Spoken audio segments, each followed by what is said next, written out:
We are New York. Bernie and Sid in the morning. Talk Radio 77. WABC. Father Robert Sirico. And if you don't know Robert Sirico, this guy is great on radio and TV, much like his brother Tony. But he is a priest, Roman Catholic, and he is kind enough to join us here just less than 2 days after the passing of his great brother. Robert, it's Sid and Bernie. We're both very sorry for your loss. How are you, buddy? Very good. It's difficult. The response has been astounding. I mean, the people from all over the world. And I know that I knew that I had to be on your show because my brother would come back from his grave and grab me by the throat. if I didn't. And you're so right about Mike. Mike was so good to my brother. He helped him in so many, many ways. He's part of our family. No, he is, and you're welcome. You're welcome. And Mike and Donna loved him, and we all loved him. And, look, he was a tough guy. You go back, if you read his Wikipedia, they talk about growing up in Brooklyn with you and your sister and some of the trouble he got into, and that he played a mobster and, a real tough mobster all those years. But the Tony I knew was a lovable guy who would kiss you. When I moved back to Brooklyn, by the way, Father Robert, he's like, what do you need? You need money? You need a place to stay? That was a Tony Sirico that I knew, not the tough guy people saw on television. No, he was, really what he was a piece of Italian bread, right? Very crusty on the outside and hard, and soft as can be on the inside. Oh, that's great. Nicely you done. see him around kids or around wounded warriors, and you just see his heart melt. I can tell you 1,000 stories of that kind of thing. You just had to look past the facade and see the heart.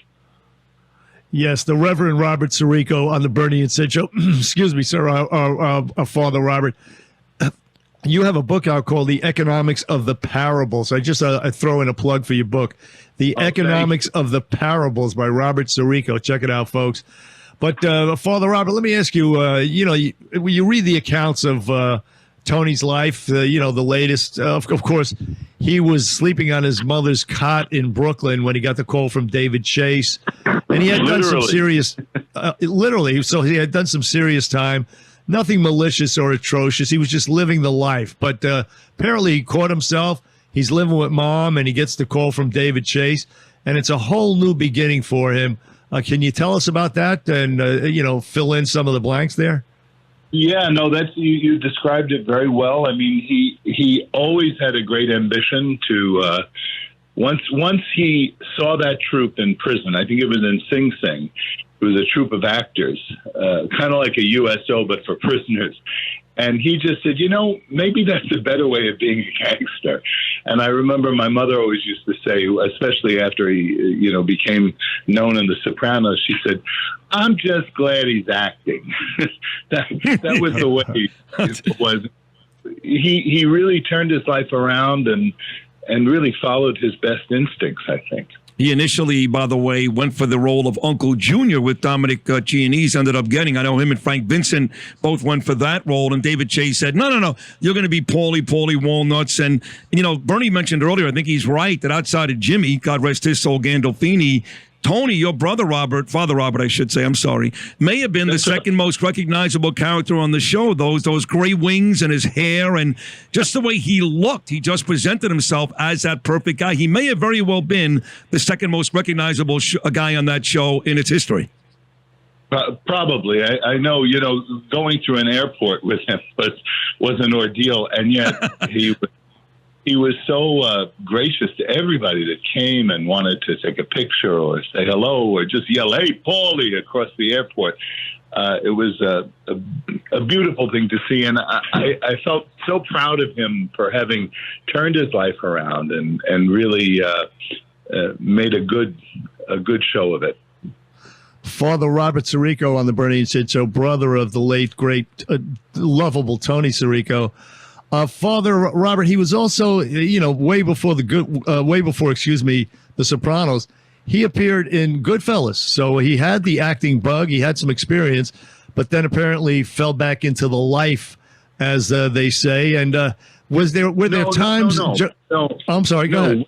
Once he got out of prison and he began taking acting classes from his friend, the guy who played Clemenza in Godfather, that was it. for the life. I mean, he okay, he really great. turned himself around, and he was in Goodfellas. You know, another thing, he was in a lot of, if I'm not mistaken, he was in more Woody Allen movies than any actor other than, what's her name?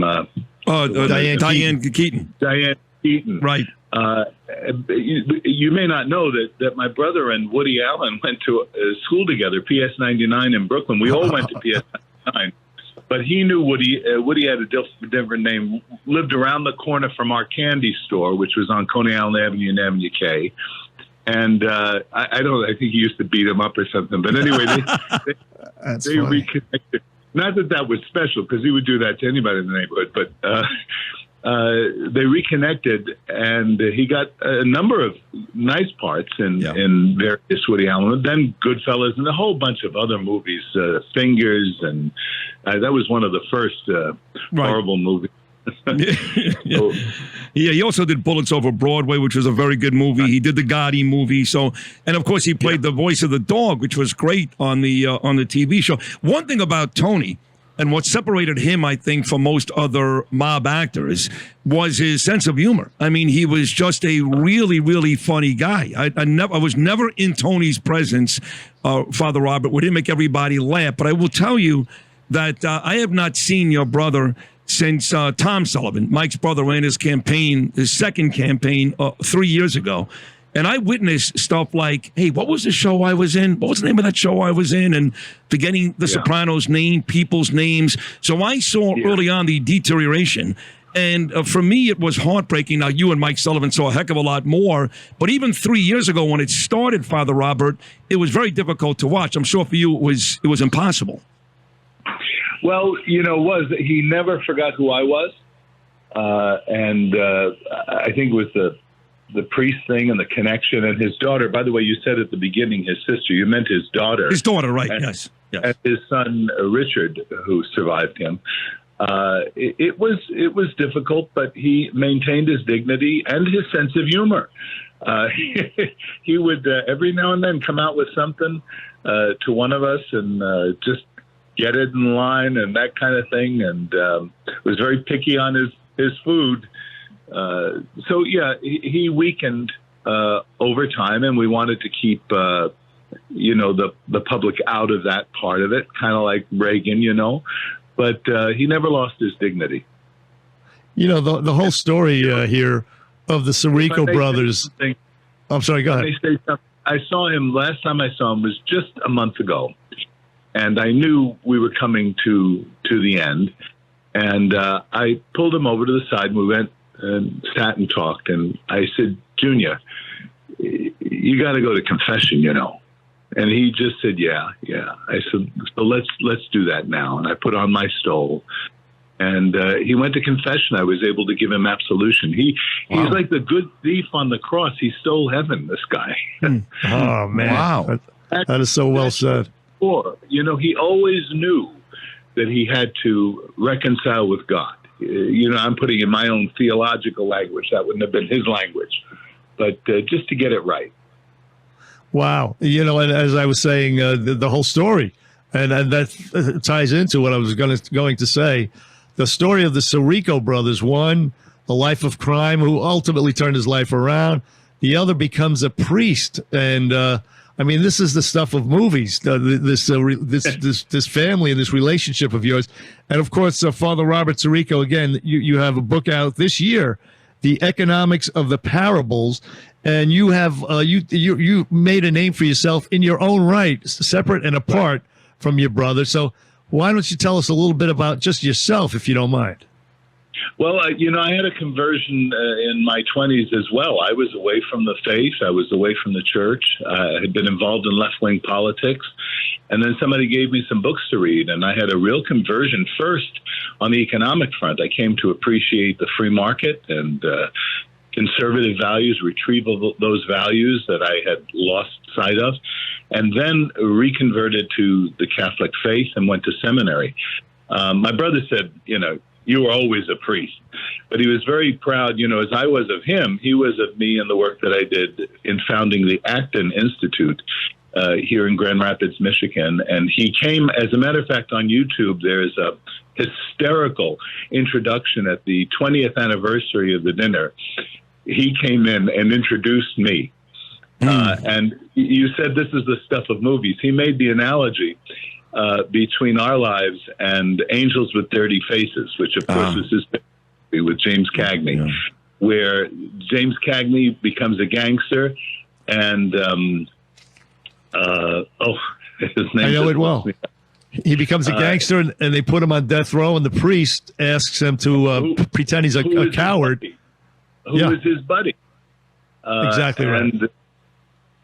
And he hears his confession at the end. And, it's funny. As my brother said that night, he says, it's funny how life imitates art. For my generation, I actually think about you guys. I think of Saturday Night Fever with Tony being John Travolta and you being his brother, Father Frank, in this case, Father Robert. Because Travolta was kind of, the troublemaker, the good-looking guy. Everybody wanted him. Right. And the priest brother, and you guys had the same thing, very, very similar. So on the way out here, Father Robert, if in fact Tony is listening now, and I know he is, he wouldn't miss this show, whether he's in heaven or here. What would you like to say to your late brother who we lost on Saturday? What can I say?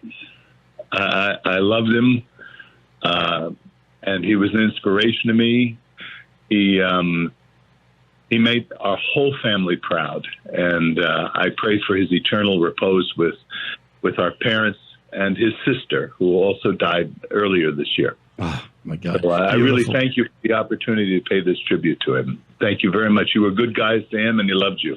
Thank you very much, Father Robert Sirico. Yes, thank you so much for stopping by and sharing some memories of Tony. And we'll do some more of that this week, Bernie. Like I said, David Chase, Lorraine Bracco, and Jamie Lynn Sigler all may stop by as well. We will see.